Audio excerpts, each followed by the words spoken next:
Hi, ഞാൻ doctor പ്രിയ QNB health കെയറിലെ homoeopathic ഫിസിഷ്യനാണ്.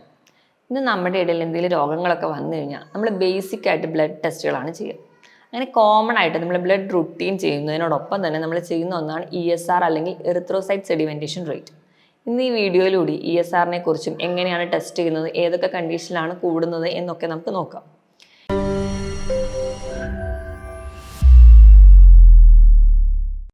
ESR എന്ന് പറയുന്നത് എറിത്രോസൈറ്റ് സെഡിമെൻറ്റേഷൻ റേറ്റ്, അതായത് ചുവന്ന രക്താണുക്കൾ അടിയാനെടുക്കുന്ന സമയം. നമ്മൾ ലാബിൽ ടെസ്റ്റ് ചെയ്യുമ്പോൾ നമ്മൾ ബ്ലഡ് എടുക്കുന്നു, അതൊരു കുത്തനെ ഒരു സ്റ്റാൻഡിലേക്ക് മാറ്റുന്നു, അതിലൊരു കുറച്ച് ആൻറ്റി കൊയാഗുലൻ്റ് ആഡ് ചെയ്യുന്നു, അതായത് രക്തം കട്ട പിടിച്ച് പോവാതിരിക്കാനായിട്ട്. അത് കഴിഞ്ഞൊരു 1 മണിക്കൂർ കഴിയുമ്പോഴത്തേക്കും നമ്മുടെ രക്തത്തിലെ ചുവന്ന രക്താണുക്കളെല്ലാം താഴേക്ക് അടിയുന്നതായിട്ട് കാണാം. അപ്പോൾ മുകളിൽ ഒരു വെളുത്ത ഒരു പാട്ട് കാണാം, അതിന് നമ്മൾ പ്ലാസ്മ എന്ന് പറയുന്നു. ഈ പ്ലാസ്മയുടെ ലെങ്ത്ത് ഇതിനെ അനുപാതമായിട്ടാണ് നമ്മൾ ESR കാൽക്കുലേറ്റ് ചെയ്യുന്നത്. എത്ര ടൈമും കൊണ്ടാണ് ഈ ചുവന്ന രക്താണുക്കൾ അടിയുന്നതെന്നും എത്രയാണ് പ്ലാസ്മയുടെ ലെങ്ത്തും ഇത് രണ്ടുമാണ് നമ്മൾ കമ്പയർ ചെയ്യുന്നത്. ഇതാണ് നമ്മൾ ESR എന്ന് പറയുന്നതിൻ്റെ വാല്യൂ. അതുകൊണ്ട് തന്നെ എപ്പോഴും ESR കാൽക്കുലേറ്റ് ചെയ്യുന്നത് ml/hലാണ്. അപ്പോൾ ആരോഗ്യമുള്ള ഒരു സ്ത്രീക്കും പുരുഷനും അവരുടെ പ്രായവുമായിട്ട് ESRന് വലിയ ബന്ധമുണ്ട്. അപ്പോൾ ആരോഗ്യമുള്ള ഒരു പുരുഷനാണെങ്കിൽ ഇപ്പോൾ നമ്മൾ വയസ്സ് കൂടുന്നതിനനുസരിച്ച് ESR കൂടുന്നതായിട്ട് കാണാം. അപ്പോൾ പുരുഷന്മാരുടെ കേസ് എടുക്കുകയാണെങ്കിൽ അവരുടെ പ്രായത്തിൻ്റെ പകുതിയാണ് എപ്പോഴും ESR കാണിക്കുക. ഉദാഹരണം, 50 വയസ്സുള്ള ഒരാളാണെങ്കിൽ ESR എപ്പോഴും ഒരു 25 അങ്ങനെയൊക്കെ കാണാം. ഒരു 70 വയസ്സുള്ള ഒരാളാണെങ്കിൽ 35, അതായത് പ്രായത്തിനനുസരിച്ച് ESR കൂടുന്നുണ്ട്.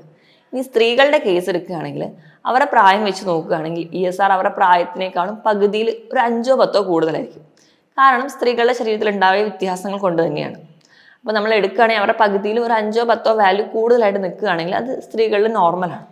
എപ്പോഴും ഒരു അഡൽട്ട് പറയുകയാണെങ്കിൽ അഡൽട്ടിന് ഒരു 20 ml/h ഒക്കെയാണ് കോമൺ ആയിട്ടുള്ള ഒരു നാച്ചുറൽ ആവറേജ് ആയിട്ട് റേഞ്ച് പറയുന്നത്.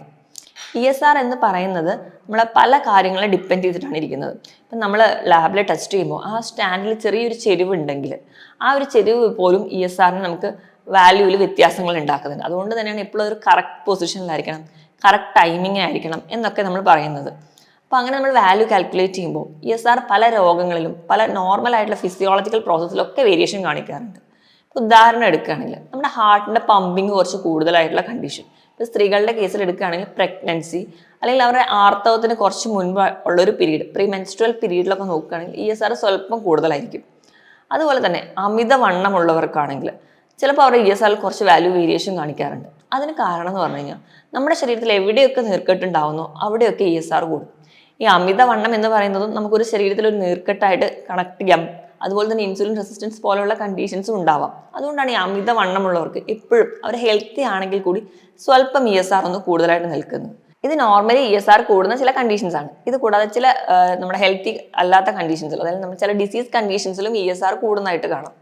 ESR എപ്പോഴും കൂടണമെങ്കിൽ അവിടെ നമ്മുടെ ശരീരത്തിൽ എന്തെങ്കിലും നീർക്കെട്ടുകൾ ഉണ്ടാവുന്നതായിട്ട് കാണാം. ഇതിന് കാരണം നമ്മുടെ ശരീരത്തിൽ എന്തെങ്കിലും നീർക്കെട്ടുകളൊക്കെ ഉണ്ടാകുമ്പോൾ ശരീരത്തിൽ പലതരത്തിലുള്ള പ്രോട്ടീൻസ് ഉണ്ടാകുന്നുണ്ട്. ഈ പ്രോട്ടീൻസ് നമ്മുടെ ചുവന്ന രക്താണുക്കളെ പെട്ടെന്ന് ഡിപ്പോസിറ്റ് ചെയ്യാൻ അല്ലെങ്കിൽ പെട്ടെന്ന് താഴേക്ക് അടിയാൻ വേണ്ടി കാരണമാകുന്നുണ്ട്. അതുകൊണ്ട് തന്നെയാണ് ഈ നീർക്കെട്ടുകൾ ഉണ്ടാവുന്ന കണ്ടീഷനിൽ ESR എപ്പോഴും കൂടി നിൽക്കുന്നത്. നമ്മൾ രോഗവിവരങ്ങളൊക്കെ നോക്കുകയാണെങ്കിൽ ഏറ്റവും കൂടുതൽ ഇപ്പോൾ നമുക്കറിയാം, നമ്മൾ പനി അല്ലെങ്കിൽ ജലദോഷം, കഫക്കെട്ട് പോലെയുള്ള എന്തെങ്കിലും ഇൻഫെക്ഷൻസ് നമ്മുടെ ശരീരത്തിൽ ഉണ്ടെങ്കിൽ നമുക്ക് ESR കൂടുതലായിട്ട് നിൽക്കുന്നത് കാണാം. അപ്പോൾ നമ്മുടെ ശരീരത്തിൽ എന്തെങ്കിലും ഒരു ഇൻഫെക്ഷൻ, അത് എവിടെയാണെന്ന് നമുക്ക് കണ്ടുപിടിക്കാൻ പറ്റിയില്ലെങ്കിലും എന്തെങ്കിലും ഒരു ഇൻഫെക്ഷൻ ഉണ്ടെങ്കിൽ ESR എപ്പോഴും കൂടുതലായിട്ട് നിൽക്കും. അപ്പോൾ നമുക്ക് അസുഖമൊക്കെ മാറി നമ്മൾ ഹെൽത്തി ആണോ എന്നറിയാൻ വേണ്ടിയിട്ട് നമ്മൾ ESR വീണ്ടും റിപ്പീറ്റ് ചെയ്യാറുണ്ട്. ഇപ്പോഴും നമ്മൾ മെഡിസിൻ കഴിച്ച് നമ്മളെ രോഗം മാറിയാലും ESR നോർമൽ ആകുമ്പോൾ മാത്രമേ നമ്മൾ ഇൻഫെക്ഷൻ സ്റ്റേജ് കഴിഞ്ഞു എന്ന് പറയാൻ പറ്റുള്ളൂ. ഒന്നാമതായിട്ട് വൈറൽ ഇൻഫെക്ഷൻസിലൊക്കെ ESR കൂടുതലായിട്ട് നിൽക്കും. രണ്ടാമതായിട്ട് ESR ഏറ്റവും കൂടുതലായി നിൽക്കുന്ന ഒരു കണ്ടീഷനാണ് ആമവാദം. ആമവാദം എന്ന് പറഞ്ഞാൽ നമ്മുടെ കൈകളിലെ വിരലിലോ അല്ലെങ്കിൽ നമ്മുടെ ശരീരത്തിലെ ചെറിയ മണക്കുകളെ ബാധിക്കുന്ന രോഗമാണ്. സന്ധിവേദനയും അതുപോലെ തന്നെ അത് കൂടുതലായിട്ട് നിൽക്കുന്ന കണ്ടീഷൻസിൽ അത് പല ഡിഫോമിറ്റിയും ശരീരത്തിൽ ഉണ്ടാക്കും. ഇതാണ് വേറൊരു കണ്ടീഷൻ. ഇത് കൂടാതെ തന്നെ നമുക്ക് പല വേറെ രോഗങ്ങളിലും കാണാറുണ്ട്. അങ്ങനെയുള്ള ചിലതിൽ ഒന്നാമതായിട്ട് നമ്മുടെ ഗ്യാസ്ട്രിക് സംബന്ധമായ രോഗങ്ങളിലൊന്നാണ് IBS അല്ലെങ്കിൽ കോൺസ് ഡിസീസ്, അതായത് ഇറിറ്റബിൾ ബവൽ സിൻഡ്രോം. നമുക്ക് പെട്ടെന്ന് തന്നെ ബാത്റൂമിൽ പോകാൻ തോന്നുന്നത്, ഭക്ഷണം ഒന്ന് അബ്സോർബ് ചെയ്യാനോ അല്ലെങ്കിൽ ആ ഒരു അബ്സോർബറ്റീവ് കപ്പാസിറ്റി ഒന്നും ഇല്ലാതെ തന്നെ പെട്ടെന്ന് ടെൻഷൻ വരുമ്പോൾ ബാത്റൂമിൽ പോകാൻ തോന്നുക, അല്ലെങ്കിൽ എവിടെ ഒരു ആൻസൈറ്റി വരുമ്പോൾ ബാത്റൂമിൽ പോകാൻ തോന്നുക, ഇങ്ങനെയുള്ള കണ്ടീഷൻസ്. ഇതുകൂടാതെ കോൺസ് ഡിസീസ്, അൾസറേറ്റീവ് കൊളൈറ്റിസിലൊക്കെ ESR കൂടുതലായിട്ട് നിൽക്കാറുണ്ട്. ഇനി നമ്മുടെ ചില ക്യാൻസർ രോഗങ്ങളിലും ESR കൂടുതലായിട്ട് നിൽക്കാറുണ്ട്. പ്രധാനമായിട്ടും ഒരു മോഡറേറ്റ് ലെവലിൽ കൂടി നിൽക്കുന്നതാണ് ലിംഫോമ പോലെയുള്ള കണ്ടീഷൻസ്. ലിംഫോമ പോലെയുള്ള കണ്ടീഷനിൽ കൂടുതലായിട്ട് നിൽക്കാൻ കാരണം ക്യാൻസർ എന്ന് പറയുന്നത് ഒരു തരത്തിൽ ശരീരത്തിൽ ഫ്രീ റാഡിക്കൽസ് ഉണ്ടാക്കുന്ന നീർക്കെട്ടാണ്. അതുകൊണ്ട് തന്നെ ESR ഈ ഒരു കണ്ടീഷനിൽ കൂടുതലായിട്ട് നിൽക്കുന്നത് കാണാം. ഇത് കൂടാതെ തന്നെ നമുക്ക് ന്യൂമോണിയ അല്ലെങ്കിൽ കഫക്കെട്ട് പോലെയുള്ള ഇൻഫെക്ഷൻസ് ഉണ്ടെങ്കിലോ മറ്റ് സന്ധി വേദനകൾ ഉണ്ടെങ്കിലോ അല്ലെങ്കിൽ നമ്മുടെ ശരീരത്തിൽ ഏതെങ്കിലും ഒരു അവയവങ്ങളിൽ നീർക്കെട്ടോ വേദനയൊക്കെ ഉണ്ടെങ്കിലോ ഒരു മുറിവ് വന്നു കഴിഞ്ഞാൽ അതിലും ഒരു ഇൻഫെക്ഷൻ ഉണ്ടെങ്കിൽ അവിടെ നമുക്ക് ESR കൂടുതലായിട്ട് നിൽക്കുന്നത് കാണാം.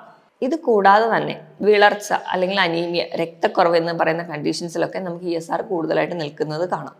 അതോടൊപ്പം തന്നെ നമ്മുടെ തൈറോയ്ഡ് ഗ്രന്ഥികളെ വരുന്ന ഇൻഫെക്ഷൻസ്, തൈറോയ്ഡൈറ്റിസ് പോലെയുള്ള കണ്ടീഷൻസ്, വൃക്കകളെ ബാധിക്കുന്ന രോഗം, അല്ലെങ്കിൽ നമ്മൾ ലിവറിന് എന്തെങ്കിലും ഇൻഫെക്ഷൻസ് വന്നു കഴിഞ്ഞാൽ, അങ്ങനെ നമ്മുടെ അസ്ഥികൾക്ക് എന്തെങ്കിലും ഇൻഫെക്ഷൻസ് വന്നു കഴിഞ്ഞാൽ ആ അസ്ഥിയുമായി ബന്ധപ്പെട്ട രോഗങ്ങളിൽ ഒക്കെ ESR കൂടുതലായിട്ട് നിൽക്കുന്നതാണ്. ഇത് കൂടാതെ തന്നെ ചില auto immune conditions. Auto immune എന്ന് പറയുമ്പോൾ നമ്മുടെ ശരീരത്തിലെ രോഗപ്രതിരോധ ശേഷി നമുക്ക് ശരീരത്തിന് തന്നെ എതിരെ പ്രവർത്തിക്കുക. ഇങ്ങനെയുള്ള ചില കണ്ടീഷൻസാണ് SLE. ഈ കണ്ടീഷൻസിലൊക്കെ കൂടുതലായിട്ട് നിൽക്കുന്നത് കാണാം. ഇതൊക്കെ ഈ ഒരു കണ്ടീഷൻസ്, ഈ ഒരു പറഞ്ഞ കണ്ടീഷൻസിലൊക്കെ ആണെങ്കിൽ ഒരു മോഡറേറ്റ് ലെവലിൽ മാത്രമായിരിക്കും ESR കൂടുതലായിട്ട് നിൽക്കുന്നത് കാണുന്നത്. പക്ഷേ ചില കണ്ടീഷനിൽ ESR അമിതമായിട്ട് കൂടുന്നതായിട്ട് നിൽക്കുന്നത് കാണാം. അതായത് 100ന് മുകളിലൊക്കെ നിൽക്കുന്നത് കാണാം. അത് കൂടുതലായിട്ടും കാണുന്നത് ചില തരത്തിലുള്ള ക്യാൻസർ രോഗങ്ങൾ, മൾട്ടിപ്പിൾ മൈലോമ അല്ലെങ്കിൽ ലിംഫോമയുടെ തന്നെ വേറെ തരത്തിലുള്ളത്, ഇവയിലൊക്കെ കൂടുതലായിട്ട് നിൽക്കുന്നത് നമുക്ക് കാണാം. ഇതിനോടൊപ്പം തന്നെ 100ന് മുകളിൽ ESR നിൽക്കുന്ന വേറെ ചില കണ്ടീഷൻസ് ആണ് മാക്രോഗ്ലോബുലിനീമിയ അല്ലെങ്കിൽ ടെമ്പോറൽ ആർട്ടറൈറ്റിസ്, ഹൈപ്പർ സെൻസിറ്റീവ് വാസ്കുലറൈറ്റിസ്. അതായത് ചില അലർജി റിയാക്ഷൻസിൽ പോലും ESR കൂടുതലായിട്ട് നിൽക്കുന്നതാണ്.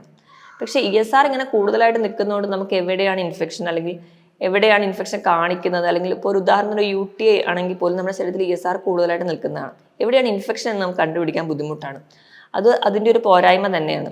നമുക്ക് ശരീരത്തിൽ ഒരു രോഗാണു ഉണ്ട് അല്ലെങ്കിൽ നമ്മൾ ഒരു രോഗിയാണ് എന്ന് മാത്രമാണ് ESR എപ്പോഴും കാണിക്കാറ്. അപ്പം നമുക്ക് ഇങ്ങനെ എന്തെങ്കിലും ഇൻഫെക്ഷനോ ഒക്കെ ഉണ്ടെങ്കിൽ നമ്മൾ ചെയ്യേണ്ടത് എന്താണെന്ന് വെച്ച് കഴിഞ്ഞാൽ സ്വയം ചികിത്സിക്കാതെ എപ്പോഴും ഒരു ഡോക്ടറെ കൺസൾട്ടേഷൻ എടുക്കണം. ESRൻ്റെ ആ ഒരു വാല്യൂ നോക്കിയിട്ട് നമുക്ക് ഇൻഫെക്ഷൻ കൂടുതലാണോ അല്ലെങ്കിൽ അതൊരു ബോർഡർ ലൈൻ ആണോ എന്നൊക്കെ തിരിച്ചറിയാൻ പറ്റും. പക്ഷെ എവിടെയാണ് ഇൻഫെക്ഷൻ എന്ന് തിരിച്ചറിയണമെങ്കിൽ നമ്മൾ വേറെ പല ടെസ്റ്റുകളും ചെയ്യേണ്ടി വരും. അത് നമുക്ക് എന്തെങ്കിലും ചില കണ്ടീഷൻസിലൊക്കെ ആണെങ്കിൽ നമുക്ക് എന്തെങ്കിലും ലക്ഷണങ്ങൾ പോലും കാണിക്കാതെ തന്നെ ESR കൂടുതലായിട്ട് നിൽക്കുന്നതും കാണാറുണ്ട്. ഇനി വളരെ ചില അസുഖങ്ങളിൽ മാത്രം ESR കുറഞ്ഞിരിക്കുന്നതും കാണാം. പ്രധാനമായിട്ടും നമ്മൾ അരിവാൾ രോഗം എന്ന് പറയുന്ന സിക്കിൾ സെൽ അനീമിയ അല്ലെങ്കിൽ പോളിസൈത്തീമിയ പോലെയുള്ള കണ്ടീഷൻസിൽ, അതുപോലെ തന്നെ സിവിയർ ഹാർട്ട് ഫെയിലിയർ പോലെയുള്ള കണ്ടീഷൻസിലൊക്കെ ESR കുറഞ്ഞിരിക്കുന്നത് നമുക്ക് കാണാം. അപ്പം എപ്പോഴും നമ്മൾ ഇങ്ങനെയൊക്കെ ബ്ലഡ് ടെസ്റ്റുകൾ, ചിലപ്പോൾ മറ്റ് പല പരിശോധനകൾക്ക് വേണ്ടിയും നമ്മൾ ലാബിൽ പോകുമ്പോഴോ അല്ലെങ്കിൽ അതിൻ്റെ കൂടെയൊക്കെ നമ്മൾ ESR നോക്കുമ്പോൾ ഈ വാല്യൂവിൽ വേരിയേഷൻ കാണുകയാണെങ്കിൽ നിങ്ങൾ ഒരിക്കലും സ്വയം ചികിത്സിക്കാതിരിക്കുക, അല്ലെങ്കിൽ നിങ്ങൾ അതിനൊരു പ്രാധാന്യം കൊടുക്കാതിരിക്കുക. നിങ്ങൾ എപ്പോഴും അതിനൊരു ഇമ്പോർട്ടൻസ് കൊടുത്തിട്ട് വേണം തന്നെ ESR കൂടുതലാണ് എന്ന് പറഞ്ഞ് തന്നെ ഡോക്ടറെ കൺസൾട്ട് ചെയ്യാൻ വേണ്ടി തയ്യാറാവണം. അപ്പോൾ എപ്പോഴും നമുക്ക് ഇൻഫെക്ഷൻസ് ഒക്കെ മാറിയിട്ടുണ്ടെങ്കിൽ പോലും കൃത്യമായിട്ട് രക്തപരിശോധന നടത്തി ESR കുറഞ്ഞു അല്ലെങ്കിൽ നോർമൽ ആയി എന്ന് ഉറപ്പുവരുത്താൻ നിങ്ങൾ ശ്രദ്ധിക്കണം. മറ്റൊരു ഹെൽത്ത് ടോപ്പിക്കുമായിട്ട് വീണ്ടും കാണുന്നത് വരെ നന്ദി.